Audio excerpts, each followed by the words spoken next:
Alright, let's go find out how we can do some outdoor painting.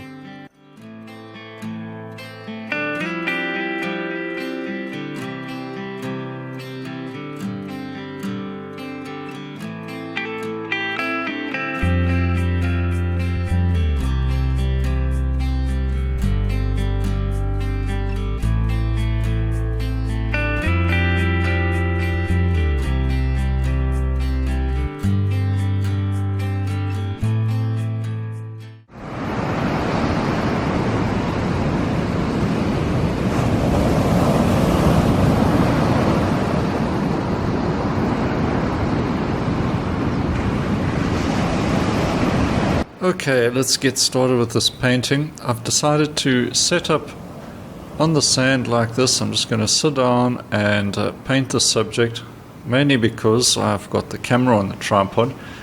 I'd normally prefer to stand up and paint, get more movement and I can walk around. But this will do nicely, and it's a nice spot in the shade as well. So starting off with a bit of alizarin crimson, cadmium orange, cadmium yellow, lemon, titanium white, ultramarine blue, a bit of deep yellow, yellow ochre, cerulean blue, and a few brushes from size 8 and 6.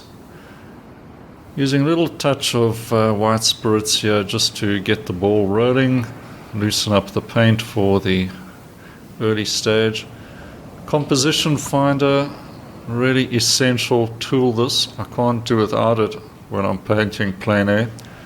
Got a little hole there to help me spot color. I can squint through that and figure out what a color is and try and mix it. So this is just homemade, costs nothing, and hold it up like this, move it around and get the composition you want. And I sort of start out just roughly drawing out the composition, holding the viewfinder up in my left hand and painting the basic lines.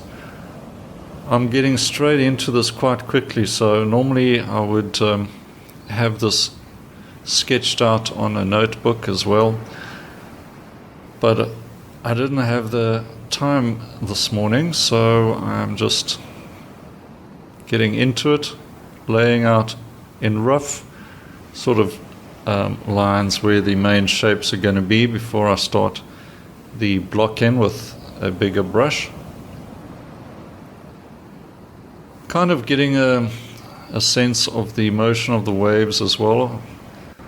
So quite untidy, but it'll all come together as we progress. And this foreground using this diagonal line. And kind of remember, relate everything shape-wise to your horizon. So I drew that in second line on the panel using a little. I think this is 8 by 10 panel. Just looking up, seeing where those waves are.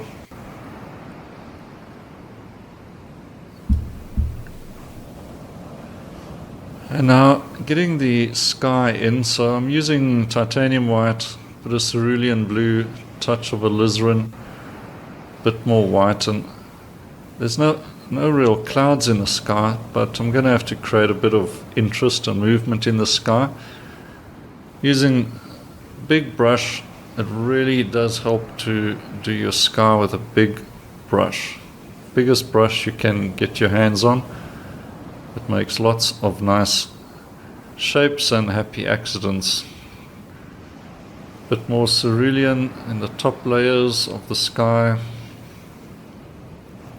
Get a bit of depth, or suggest a bit of depth.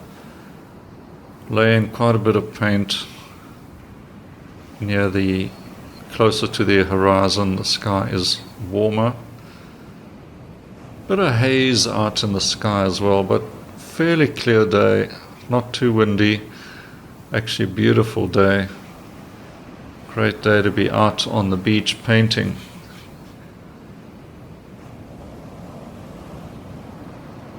So the sky has some things going on.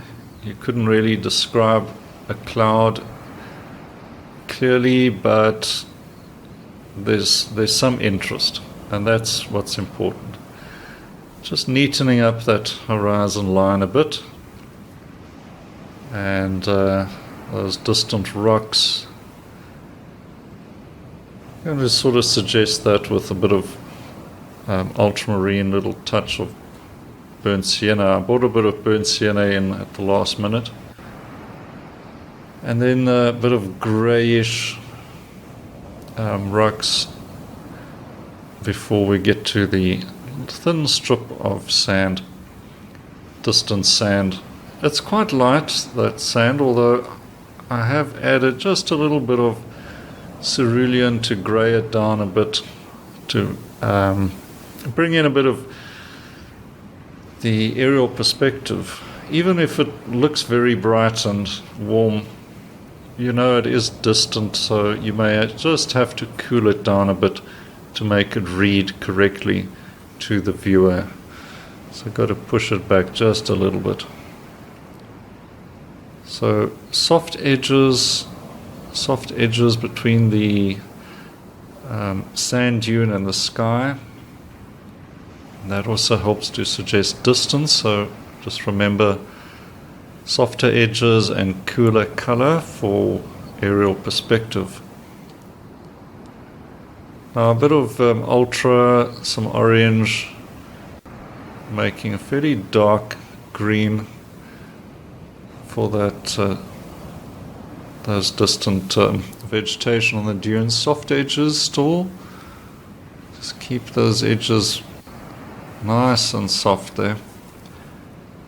And getting those bit of dune in. No real details, I'm not too worried about that.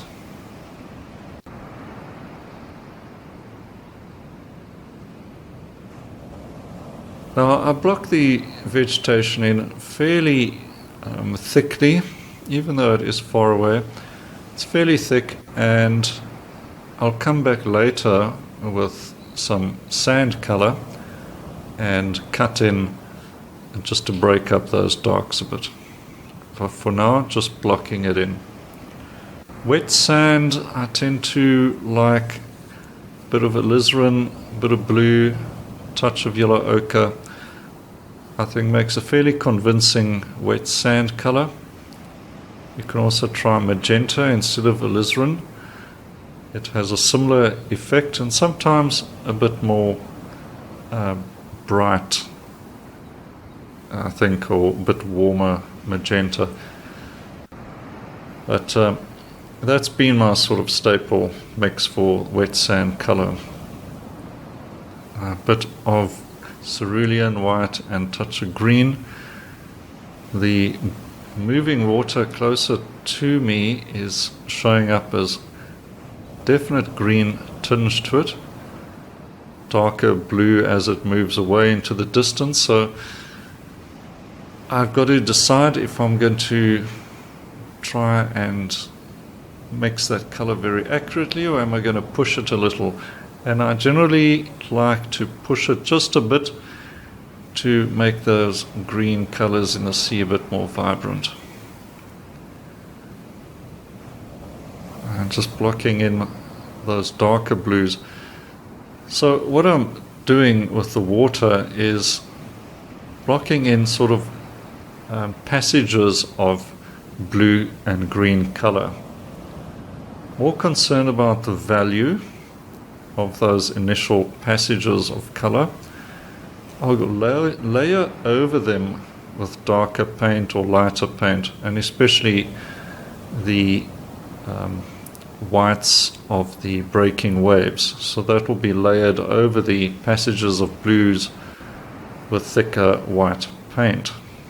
I say white, but very little of the breaking waves is white, but you know what I mean. It's all layered on top of the blue. So get the base down first, and now come in with the thicker light value colors. A lot of the breaking wave, depending on where the sun is shining, of course, is in shadow actually, and it's just the top tips of the wave that are getting direct light. So remember that, and apply a bit of cool temperature white to the indirect light on the breaking waves, suggesting a bit of the foam on the sand as well. Bit of sparkle of the distant water against the rocks in the distance. Remember also with aerial perspective it's also size, so shapes get smaller with distance. So you'll have little waves in the distance. I think that is pretty clear to most of us. On a small painting panel like this, one tends to compress the subject a little as well, so you can get a lot of information into a small surface, but those aerial perspective cues become very important. And now just filling in, looking at the subject, looking up a lot and at the subject. These, I want to bring in shadow in sort of the foreground area, and just very vague shapes, not too defined here.